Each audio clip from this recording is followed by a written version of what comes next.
أعوذ بالله من الشيطان الرجيم بسم الله الرحمن الرحيم ربنا آتنا في الدنيا حسنة وفي الآخرة حسنة وقنا عذاب النار وقال النبي صلى الله عليه وسلم التاجر الصدوق الأمين مع النبيين والصديقين والشهداء والصالحين وكما قال عليه الصلاة والسلام.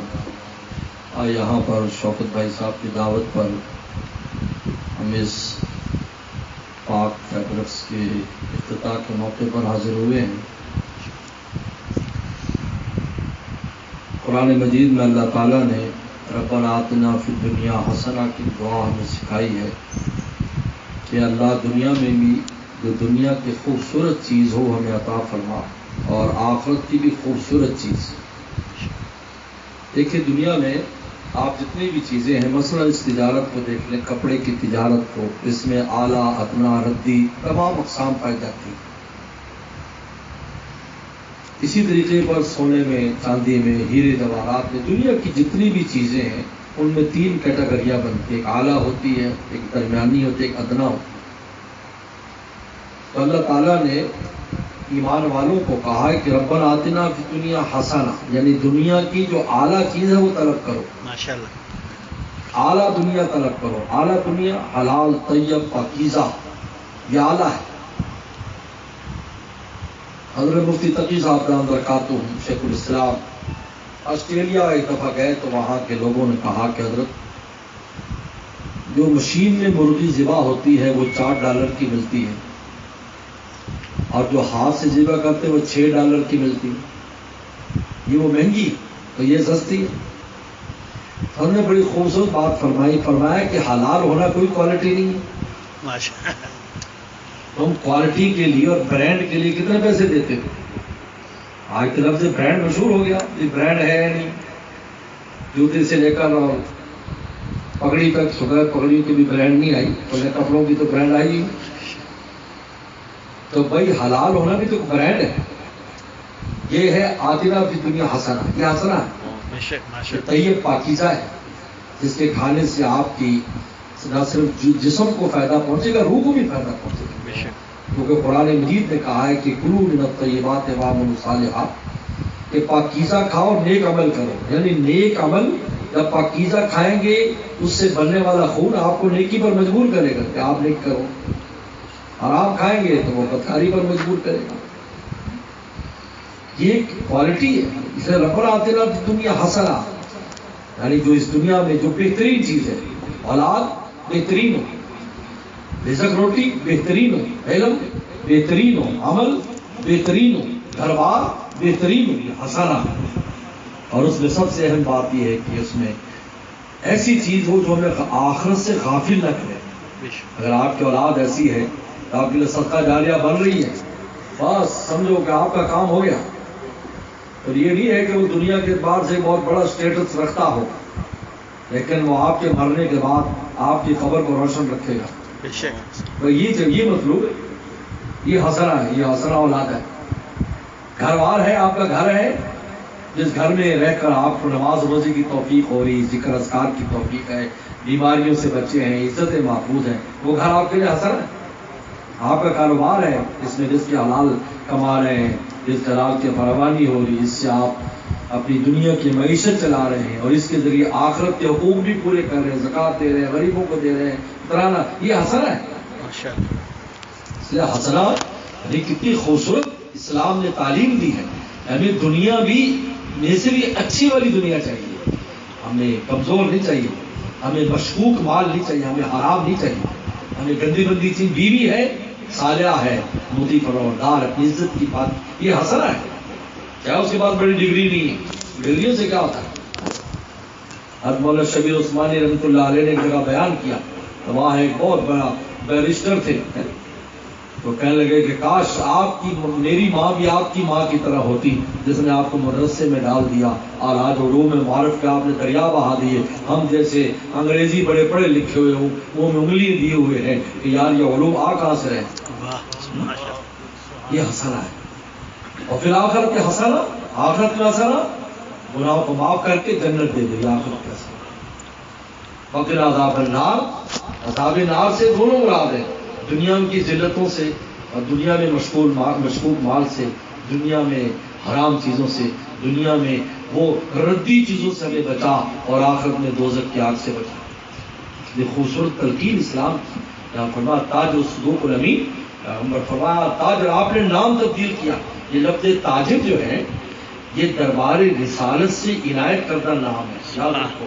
یہ عربوں میں معروف نہیں تھا، سمسار کہتے تھے، سمسار ایجنٹ جس کا جو ایجنٹ، اس کو سمسار کہتے ہیں عربی زبان میں، کیونکہ جو تجارت کرنے والا سودا لاتا ہے وہ تو بناتا نہیں، لاتا ہے اور لا کر آگے کچھ نفع رکھ کے بیچ دیتا ہے، یہ سمسار ہے، یہ ایجنٹ ہے۔ ایک مال جس طرح یہاں پر مختلف برانڈ لگی ہے، یہ یہاں پر ان کی یہ نمائندے ہیں، اور فرمایا نہیں یہ لفظ مجھے پسند نہیں، فرمایا میں آج سے تمہیں تاجر، تاجر دربار رسالت کا لفظ ہے، اس سے پہلے عربوں میں لفظ نہیں تھا، یہ بخاری شریف میں سب نے صاف ہے، فرمایا تجار یا معاشرت تجار، اے تاجر ہو، سمسار لفظ ختم کر دیا، جانتا بھی کوئی نہیں، حالانکہ پہلے ہر بندے کی زبان پر یہ ہوتا تھا، ایجنٹ نہیں، یہ تاجر تجارت کرتے ہیں، جس کا مفہوم یہ ہے کہ نفع نقصان رکھ کر اپنے کام کرتے ہیں، ہمیں نفع کا بھی اعتبار ہے نقصان، اور تاج آپ نے اس کی ترغیب دی، اور خود بھی پیغمبر صاحب تجارت پر اندازہ کر، اس سے بڑھ کر کیا ہو، آپ نے خود تجارت فرمائی، اما خدیجہ رضی اللہ تعالیٰ عنہ کے مال میں آپ تجارت فرمائے، شام تک تشریف لے گئے تجارت کی، اور اس امت کو تجارت کی ترغیب دی، اس لیے اس امت کے ساتھ سفر لگا ہوا ہے، سفر۔ اس لیے میں ابھی دوست کراچی سے ہمارے دوست آتے تو انہیں گرمی بہت لگتی، تو میں پھر گرمی کے فضائل پر بیان کرتا ہوں، گرمی بڑی فضیلت کی چیز ہے۔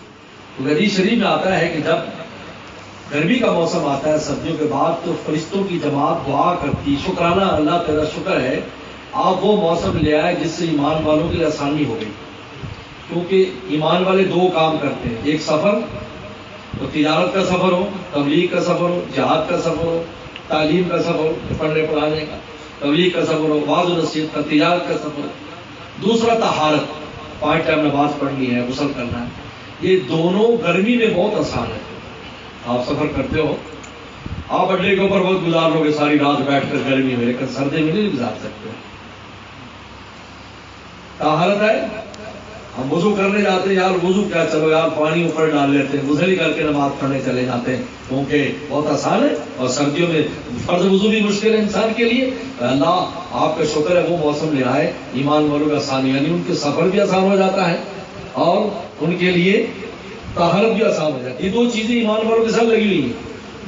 تو بڑا تاج صدوق الامین، میں وہ تاجر جو صدوق ہوں، سچ بولتا ہوں، صدوق کا، صادق نہیں کہا، یعنی اس کے منہ پر اتنا سچ ہو کہ زبان سے نکلی سچ، یہ صدوق کا معنی یہ ہے۔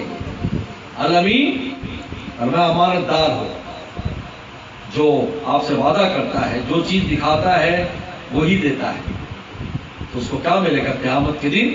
مع النبیین والصدیق والشہداء والصالحین، وہ 4 طبقات، جن طبقات کو قرآن نے قائم پر میرا خاص انعام ہے، جن میں انبیاء السلام کی جماعت، صدیقین یعنی اولیاء اکرام کی جماعت، اور شہداء اور صالحین، اور میں ان کے ساتھ ان تاجروں کو کھڑا کروں گا۔ یہ کوئی معمولی اعزاز نہیں، اگر تاجر کے لیے اپنی انفرادی عبادت میں 5 وقت کی نماز کی پابندی کرے، اور جو مالی حقوق اس پر آتے ہیں وہ ادا کرے، رمضان آگے جب زکوٰۃ کا ٹائم زکوٰۃ دے، فطرانہ دے، قربانی دے، غریب کی مدد ہے تو اس میں غریب کی مدد کرے، یہ مالی حقوق ہے۔ یہ 2 حقوق تو ساتھ لگی رہتے ہیں، 5 ٹائم کی نماز اور یہ مالی حقوق۔ باقی حج ہے زندگی میں ایک بار، زندگی میں ایک بار دھنیواد، اور روزہ ہے وہ تو رمضان کے اندر، رمضان میں روزے رکھنے ہوتے ہیں، لیکن روزانہ کی بنیاد پر اگر دیکھیں تو یہ 2 حقوق ساتھ ساتھ تاجر کے لگی ہوتی، اس لیے آپ نے خود فرمایا پیغمبر اسلام نے کہ جب تم تجارت کرتے ہو، ترمذی کی حدیث ہے کہ فوراً گناہ اور شیطان پہنچ جاتے ہیں، جس وقت آپ بات چیت کر رہے ہوتے ہو گاہک کے ساتھ۔ گناہ کیسے پہنچتا ہے کہ مبالغے کی باتیں شیطان کہلواتا ہے، بھائی ہمارے پاس جو مال کوئی نہیں ملے گا تمہیں۔ اب یہ جو دعویٰ ہے یہ بالکل جھوٹ ہے، اس لیے کہ آپ دعویٰ کر ہی نہیں سکتے کہ بھائی آپ کے علاوہ کسی پاس ایسی چیز نہیں ہے، آپ کو کھیلو رکھتے ہو، یہ جی ایسا ہے، آپ لے جاؤ گے سال چلے گا، آپ کو کیا پتا بھی سال چلے گا یا 6 مہینے چلے گا۔ چائنا کا ہوگا تو یہ پتہ نہیں، گھر میں جاتے ہیں وہ بکرا ہے یہ کتا بن جائے گا۔ تو یہ حدیث میں عجیب باریک بات فرمائی کہ جب تم تجارت میں بات چیت کرتے ہو تو شیطان پہنچ جاتا ہے، گناہ پہنچ جاتا ہے، تو تم سے کمی بیشی کراتا ہے. تو فرمایا شوبھا بالصدقہ تھے، شام کو اپنے اس مال میں سے کچھ صدقہ نکال دیا کرو جس سے باقی سارا مال اس نحوست سے محفوظ ہو جائے. ترمذی کی عجیب حدیث. آپ کو پہلے یاد ہوگا، یہ پرانے بزرگ جانتے ہیں، یہ پہلے زمانے میں تھریشر نہیں ہوتے تھے بلکہ بیل کے ذریعے گندم نکالی جاتی تھی. گندم بیل کے ذریعے، اور وہ بیل کبھی کبھی پیشاب بھی کر دیتے تھے، تو گندم کو کس طرح ناپاک، تو اب کس طرح پاک کریں بھی، کہاں اس کا پیشاب گرا یا کہاں گوبر گرا. تو پھر اس کا یہ حل شریعت نے بتایا کہ اس میں سے 4-5 کلو الگ کر دو. کہا کہ یہ جو ہے نا وہ اس میں چلا گیا، وہ اس میں چلا گیا، باقی ساری پاک ہو گئی. اور وہ غریب کو دے گا، غریب کا میرے پاس پاک آ گئی، باقی ادھر چلی گئی. شوبھا بالصدقہ تھے، جب آپ وہ صدقے کا تھوڑا سا مال نکالو گے تو آپ کا سارے کا سارا پچھلا مال اس گناہ اور شیطان کی نوست سے محفوظ ہو جائے گا، اور وہ صدقہ بھی آپ کا نکل جائے گا. یعنی یہ روزانہ کی بنیاد پر پیغمبر صاحب نے ترغیب دی، روزانہ کی بنیاد پر. تو فرمایا کہ صدوق الامین، یہ تو وہ ایک اپنے حقوق، اس کے بعد گاہک کے ساتھ آپ کی جو حقوق ہیں، سچ بولے، جھوٹ نہ بولے، جو ہے وہ چیز پیش کریں. ایک کپڑے کی تجارت کی بڑی ترغیب ہے. سیدنا صدیق اکبر رضی اللہ تعالیٰ کپڑے کی تجارت کرتے تھے. امام اعظم حنیفہ رحمۃ اللہ علیہ کپڑے کے بہت بڑے تاجر تھے. وہ ایک شہر میں نہیں، پورے عراق میں ان کی تجارت پھیلی ہوئی تھی. اسی لیے امام یوسف رحمۃ اللہ علیہ جیسا قاضی القضات، یعنی پورے عالم کا جو قاضی تھے اس زمانے میں، چیف جسٹس، وہ امام ابو یوسف تھے، اور وہ یتیم تھے. ان کا پورا خرچہ ابو حنیفہ نے اٹھایا تھا. ان کی ماں پڑھانے نہیں چاہتی تھی، لیکن فرماتے تو کتنی مزدوری کرتا ہے، کہ اتنی آپ مجھ سے پیسے لے جایا کر، اماں سے کہا کر میں مزدوری کرا، لیکن میرے پاس تو سبق پڑھا کر. اور پھر ہارون رشید جیسا بادشاہ جو ہے وہ اس کے سامنے طالب علم بن کر بیٹھا کرتا تھا. یوسف رحمۃ اللہ علیہ اس طرح بڑے تاجر تھے. تو کپڑے کی تجارت، تو عبداللہ بن عمر رضی اللہ تعالیٰ عنہ بھی تجارت کرتے تھے. پہلے زمانے میں چونکہ کھڈی کے اوپر تیار ہوتا تھا تو سارا کپڑا ایک جیسا نہیں ہوتا تھا، اس میں بعد میں چھید بھی آ جاتے تھے. تو آپ نے ایک غلام رکھا ہوا تھا جو دیکھ بھال کے لیے، جس طرح کام کرنے والے ہوتے ہیں. تو اس سے کہا کہ دیکھو یہ جو تھان ہے اس میں کچھ چھید ہے، جب گاہک آئے اس کو بتا دینا کہ اس میں چھید ہے، تاکہ اس کے مطابق جو قیمت لگائے وہ لے لینا. میں جا رہا ہوں کہیں کام گئے یا مسجد گئے. جب آئے تو ایک یمن کا آدمی وہ لے گیا. تو آپ نے پوچھا تو نے بتایا تھا اس کو؟ حضرت مجھے یاد نہیں رہا. وہ بات ایسی ہوئی، وہ یاد اور بھی سامان لیا تو مجھے بالکل یاد نہیں رہا. کہا تو نے غلط کیا. وہ کیسا آدمی تھا؟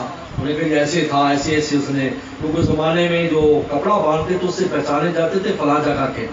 اور وہ یہ جو یمنی جو لوگ ہوتے ہیں یہ اپنے داڑھی کے نیچے سے کپڑا ضرور باندھیں گے. آپ کبھی عرب جائیں تو جب منہ باندھیں گے نا کپڑا پگڑی کے ساتھ، سمجھ جائیں یہ یمنی آدمی ہے. ہر ایک اپنا اپنا نظام اسٹائل ہوتا ہے. انہوں نے کہا کہ وہ اس طرح ہوگا، اچھا وہ یمنی ہوگا.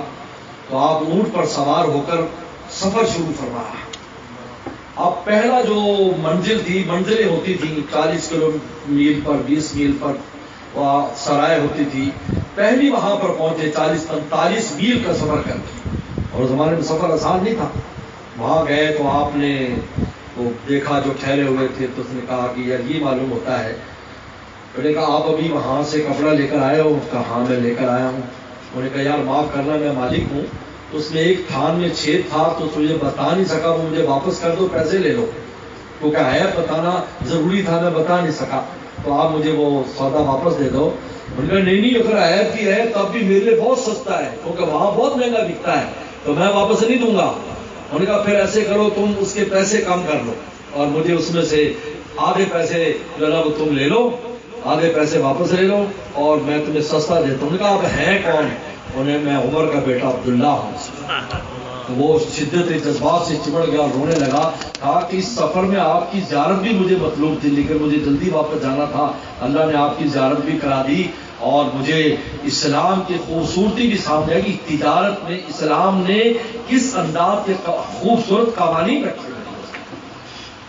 صدوق الامین، سچ بولے، امانت دار ہو، خیانت نہ کرے، تو کتنا بڑا اس کے لیے مرتبہ ہے. تو بہرحال الحمدللہ یہاں پر آئے یہ دکان ماشاءاللہ ہمارے بھائی شوق نے بنائی ہے، اور بھی دوستوں نے، یا اور بھی دکانیں شہر میں ترقی ہوتی ہے. آپ یقین دل کو خوشی ہوتی ہے. یاد رکھو ہم ایسے ہمارے بزرگوں کا کہ ہماری تربیت ہے کہ آپ کی اچھی دنیا سے ہمیں خوشی ہوتی ہے. کیونکہ حکیم الامت تھانوی رحمۃ اللہ علیہ جب ٹرین میں کہیں گزرتے تھے تو پکے مکان دیکھتے تو آنکھوں میں آنسو آ جاتے. اگر کوئی بتا دے یہ مسلمان کا اللہ کا شکر ہے، مسلمانوں کے لیے بھی سہولتیں ہو جاتی ہیں. تو اللہ کا بہت شکر ہے. آپ کو دعوانا الحمدللہ.